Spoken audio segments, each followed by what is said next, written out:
This is a chance for you to get to know the candidates. I'm LP Phillips, KRLD News Radio 1080. And in the March primary, a field of 5 Democratic nominees for the Dallas County Sheriff's position was whittled down to a field of 2. None of the candidates got 51% of the vote, meaning there has to be a runoff election. That'll happen on May 28th. The top 2 vote getters were former Sheriff Lupe Valdez, who wants her job back, and current Sheriff Marian Brown, who has been in the office since 2018. She was first appointed interim sheriff when Valdez left. She has been elected a couple of times, and now she wants another term. This is your chance to get to know her. Sheriff, you've been in office a number of years now, but there still may not be a lot of people who know the name Marian Brown. Who are you? And tell me a little bit about yourself. Okay. Marian Brown is the little girl who grew up in East Oak Cliff. Raised in East Oak Cliff to a single parent, the youngest of a bunch of children, educated in the Dallas school system, who thought she wanted to be a journalist. So went to school at UTA, studied communications, got her degree, thought that's what she wanted to do, but somewhere along the way got a little distracted and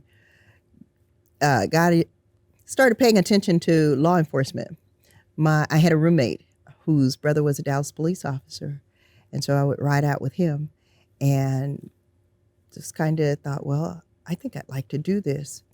And so Marian is that little girl who had to go to her mother, her single mother, who struggled to put her through college, and say to her, you know, now after we've done all of that, here's what I think I want to do.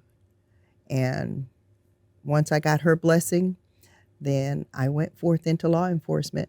Of course, with the intent of doing it for about a year. And then eventually I was going to focus back on the communications piece. Didn't quite happen that way. So that's who Marian Brown is. So tell me a little bit about your law enforcement background. Once you got into it, you don't just jump to sheriff. You have a bit of a resume going. That's right. That's right. I had seen Duncanville's population out on the highway as I traveled to UTA on many occasions. And so I thought, well, it's a small town. I think I'll start there. And since I'm only going to do this for a year anyway, well, then I'll go there and get it out of my system, and then I'll get back to communication. So I got to Duncanville, and normally Duncanville wasn't hiring regularly, but just so happened that the time that I applied, they were hiring. And so I tested. The process only took like a couple of months, whereas normally the process to get into an academy for law enforcement would take, up to 6 months, maybe longer. It took no time. And before I knew it, I was in the academy and I was headed to being a law enforcement officer. So again, still thinking I'd do this about a year. About a year into it was when I started to realize that I had a clue of what I was actually doing in law enforcement. And then I realized there was nobody there who looked like me. And so I had learned the reputation when I would tell people that I was at Duncanville. I learned the reputation was, well, don't go to Duncanville after dark. Don't be in Duncanville after dark. So I decided that I wanted to stay a little bit longer because I felt like I needed to make a connection between the community and the police department. Now that I'm here at this department, the people get to see that I'm human, I'm normal, I'm just a regular person. Now I need my community, coming from East Oak Cliff, I need them to see that police, we're normal, we're just human beings, we're just regular people. So I couldn't leave then. So there I was. So I stayed. 4 years into my career, I was promoted to sergeant, and that's where it started, my ascension to where eventually 26 years into my career there, I was the assistant chief of police when I was recruited to come to Dallas County Sheriff's Department. And you've been at the Sheriff's Department. Sheriff, of course, the front office is not a patrol office. It's an administrative office. Why do you want to keep being sheriff? Give me your best case for wanting to keep being sheriff. Because people respect the Dallas County Sheriff's Department. I know that from serving in the capacity with Duncanville. We look up to the Dallas County Sheriff's Department as being the big brother agency, if you will. And once I came over to Dallas County, then I realized that there were some things that we needed to do such that if we were going to be the Big Brother agency, then yeah, we really needed to make sure that we got in line with these things, not just by way of reputation, be respected, by virtue of the fact that we do the work, be respected. So why do I want to continue to be the sheriff? Because I want to continue to bring the department forward. When I came to the department as a chief deputy in 2014, the department was behind in many, many ways, especially on the side where the sworn house is. We were behind in terms of federal mandates related to our radio systems. A mandate that came down, we were supposed to have changed our system out by 2010. Well, I came over in 2014. We still hadn't done that. In terms of criminal justice information systems, we hadn't come into compliance with that. Here we are, this huge agency, and we are not compliant. We live under the threat of the FBI and the Department of Public Safety for cutting us off in terms of access to the criminal justice information data systems because we won't get in compliance. Well, it's time for us to stop doing that. Things like that. Our academy was deemed at risk by the Texas Commission on Law Enforcement. That's the regulatory, that's the people who give you the license to be a police department. They give the licenses to the peace officers. They were threatening us and our academy. So now we're living under the threat of not even being able to train our own officers. And we have an academy, and we're a big agency. We shouldn't be doing that. What we need to do is we need to get in line and we need to catch up. And so that's part of why I want to continue being the sheriff. But another reason is I want to continue to represent the community where I grew up. Right here is where I grew up. And I want to continue to understand and relate to and represent the people in the community where I grew up. How would you judge the morale in your department right now? I think the morale is high. I think it's high because we do things that we have not done traditionally in the past.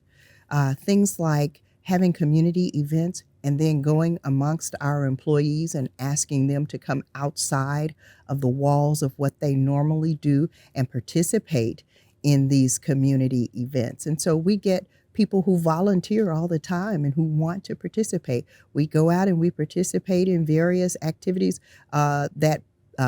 where we compete against other agencies in fun. And we go to our people and we say, come on, be a part of this. Things like that we don't normally do. Staffing levels, are you happy with them?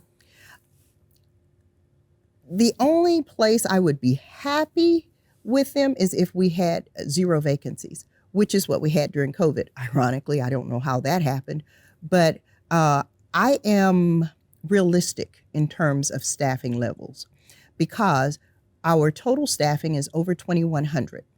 We have 140 positions that are vacant. When you think in terms of that and you look and say, well, what is the percentage of 2,100? What's 140? It's not quite 5%. When you look at our neighboring agencies that are smaller and they have similar numbers of vacancies, I'm content with it. I'm realistic with it also. Lou Sterrett has been a thorn in the side of every sheriff I've ever seen there. Does Lou Sterrett need to be replaced? Well, let me say this. When you have a car and you keep that car for a long, long time, it may be a great car when it first comes out. Maybe it's got the latest and the greatest of everything. But at some point, the car is going to get old, right? Now, let's say the car is 20 years old now. It still goes. It still passes inspection, which is important. Let's say it still does what you need it to do. However, you go to a lot and you start looking at the newer cars and you realize, well, wait a minute. The things that we do nowadays, we didn't do 20 years when we got that car.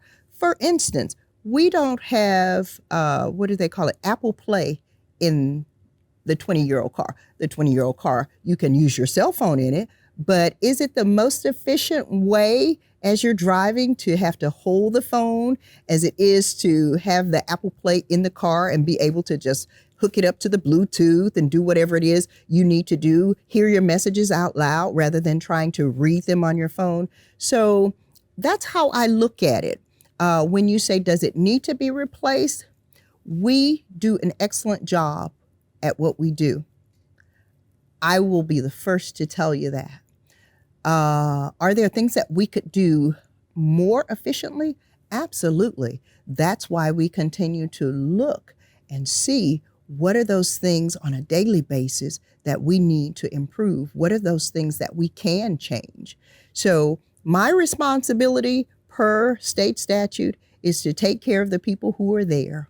It is the responsibility of the commissioners to decide when and where we get a new car, so to speak. The jail has failed inspection more than once since you've been there. Yes. Is that because of the way the jail is, that age, that old car thing, or is that because of something else? I think it's because it was simply COVID. The 2 times that we have failed inspection under my direction, 20, 21, and 22, 2 inspections during those 3-year period, okay, that we failed. And the way that I see it, no, we don't want to fail. Nobody wants to fail. But what we were doing, even in the midst of failing, was we were still leading the state in terms of keeping people safe. What do you mean, Marian? Well, here's what I mean. I mean that it was us who started all of those practices and procedures. I shouldn't say all of them, many of the practices and procedures that the Texas Jail Commission would look to us and go, do you mind if we take that and share that with the others? What are y'all doing with this? Where's that report that I'm hearing that you came up with? Can we see that? Do you mind if we add a couple of questions to it? Would it be okay if we shared this with the other 253? We were keeping people safe. Yeah, there were some things that we didn't cross our T's, we didn't dot our I's on, but we were keeping people safe. And that is first and foremost in what it is that we were charged to do. If a jail were to be built, and it sounds, I don't want to read too much into it, it sounds like you're advocating that for the new car stuff, the Apple Plus and all that stuff. I'm simply observing that the new cars make driving more efficient. They make safety, they have all of these safety features that the older cars don't have. So I'm saying that whether we have a new car or whether we have an old car, we're going to do our absolute best. We're going to do a great job at taking care of people. If you were to spend the money to bring Lou Sterrett up to that level, first, can it be done, or do you need to tear it down? And secondly, what would you have to spend to do that? You are asking me questions that I think you need to pose to the commissioners. I will tell you that they have had a team who has been studying those very things to determine whether or not it's feasible, whether or not it's practical, whether or not it's something that should be done. And so, again, I think those questions need to be posed to them. If they give me, my responsibility is to manage what I am given. And if they give me a new facility, I'm going to do my best at managing that one just as I do managing the older one. Okay. So you have no dollar amount that you would recommend. I mean, Dallas County being growing, as we are, you're going to have to, the crime is going to go up too. You're going to have to find somewhere to put stuff if they don't expand it or do something with it. Are you able to do that if there is no new jail? And for how long? Am I able to house the inmates, whatever they send you? Right now, I'm able to house over 7,000 inmates safely and properly. Yes. Okay. There have been problems recently with the Odyssey system that they just sent up with the county. There have been people who have actually been set free or done their time and were supposed to be released, and they couldn't. And I've heard the argument it's because of that computer system from not only defense attorneys, but from others involved in the legal system. However, there are paper things, too, before there were computers. What's going on there, and why are there inmates who don't have a paper trail that can't get out when they're supposed to? It is the Odyssey system, and, about it, well, in fact, it's been a year now that we've had this new system, and it's a county system. And it's supposed to, in the end, take all of the information from a case and funnel it to our system and tell us, Mr. Smith, here's his information, here's where he's to go, here's what to do with him. It's supposed to interact with our system. There are some challenges with it interacting with our system. And so when we get Mr. Smith's information, it may or may not be the correct information. So we're having to do some manual processes to follow up to see if indeed the information that we're getting is accurate. And how many times has it given you cause in the middle of the night to go, oh my God? Well, we have those instances that we have heard of, and none of them are pleasant. None of them. Okay. Differentiate yourself between you and Lupe Valdez. The two of you known each other. You took over for Lupe as interim sheriff in 2018. You won election a couple times since then. She wants her job back. What's the difference between the two of you? You were the same administration. When I came to the county, when I came to be number 3 in command, okay? But once I started to see how things were being operated, then I started to just kind of make note in the back of my mind, because when I was recruited to come here, part of the recruitment was that someday she wanted to do something different. And so she would want to have someone to recommend to the commissioners to replace her. And I was that someone. So I was, during that 3-year time, making mental note of things that I felt needed to be addressed. And so once I became the sheriff, then I started to put those things into action and start addressing those things. Well, give me the top two or three that you have changed. Well, as I've talked about, the lack of attention to the sworn side of the house. The bread and butter, the meat and potatoes, is taking care of people on the detention side of the house. But you have this whole other department within a department of sworn personnel. They too have regulations that they have to follow as well, so that the department will not be censored, if you will, by the state. So some of my top priorities were the things that I mentioned earlier about making sure that our radio system is brought up to date. Not just because we want a new radio system, it was part of what happened during 9/11. And if we're going to be effective in law enforcement today, we've got to keep up. We can't be left behind. If we don't have an interactive radio system where we can communicate with other agencies, we're being left behind. To me, that was one of the major things that we needed to do, was just stop ignoring it. It's not going to go away. The requirement is forever going to be there because it was given a date way back when. We haven't done it yet. So how about instead of ignoring things, we say, look, these are the things we need to do. We need funding. We need help, whatever it is that we need. We need to advocate for what we need to keep our department, bring our department up and keep our department up. Are there things you still want to get done that you haven't done yet that you would do over the next 4 years? We're still bringing in technology into our jail system to make our system such that our people are working smarter, not necessarily harder. We have an electronic round system that we do. We started that right before COVID, but COVID came, the installers stopped. So as soon as they were able to come back, then we brought them in and we implemented that system. It helps us tremendously. The jail commission comes, when they come, they look at the books and they're trying to decipher what the books say because everything is handwritten. And they've said to us, they said this when I was a chief deputy, you guys should really consider doing something different rather than just having these books where you're logging your daily rounds. And they were right. And so we went, found a system, went to some other places, looked to see if it was working for them, and then we brought it here. And so now we have an electronic system and we don't necessarily have to write. It's not in every place in the jail, but that's our start. It's in one tower. Hopefully we'll be able to take it to some other towers. It's in our hospital area. Hopefully, we'll be able to get it in the whole system. But what happens is now you use technology to trap the times that the rounds are taking place. So nobody's writing anything by hand. And when the jail commission comes in, you pull up a report. You hand them that report, and it shows what's been done.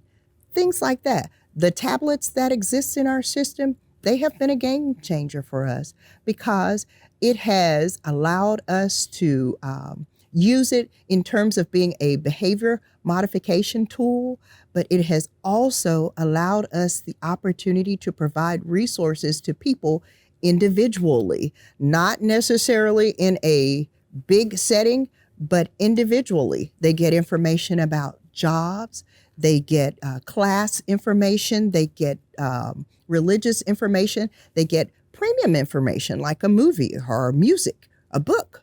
Those things are available to them individually. And that has helped us tremendously in terms of safety in the system because everybody gets one. But if you don't abide by the rules, then you don't get a tablet. The tablets don't cost anything. If you're an inmate and you want to keep that same tablet all the time, you want just that one, you don't want that one to be put back in the charger and given to somebody else tomorrow. If you want it, you pay $5 a month. Okay? But otherwise, everybody's going to get a tablet. And as long as you're abiding by the rules, doing what you're supposed to do, everybody's going to have access to it. In addition to that, we're digitizing the mail. They're getting their mail that way, which, if you think about it, the morning news, maybe last fall, there was an article in the paper that said that the state system, TDCJ, was smart to start digitizing mail. So I went to my people, I said, when did we start digitizing mail? And we pulled up the paperwork. Well, 2 years prior, we had already started doing that. Things like that. So when you say, what else do you want to do? I want to continue to look at it's a huge system. And I want to continue to look at all of our little processes and figure out what do we need to do to make this one better? What do we need to do to modernize it? What do we need to do to make it such that we're working smarter and not harder?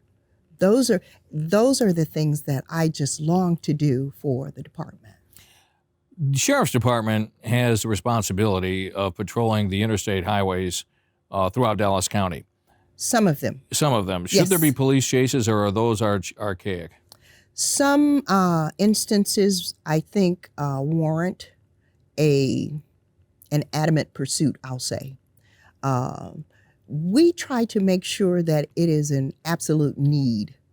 We have regulations that say, here we spell out, here's what you will and what you won't pursue for.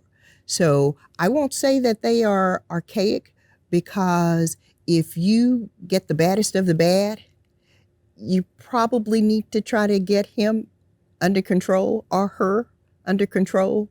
So we don't want to say it's absolute. No, we don't want it to be absolute, but we try to make sure that it's very, very limited. You have a chance now to stare straight in that camera and give me your best summation of why you should tell those voters you need to be reelected. Mm-hmm.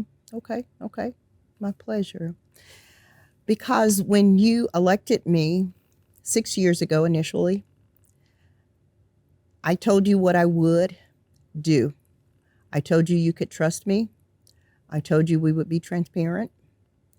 And I think that when you check the record, you will find that we've been a good steward of your trust. We have been transparent. In fact, as an example, when COVID came to Dallas County and we called the press conference and we said COVID was in our jail, and people asked, well, why is it that that's the first jail to have COVID? We weren't the first jail to have it. We were the first ones to report to you that we have it.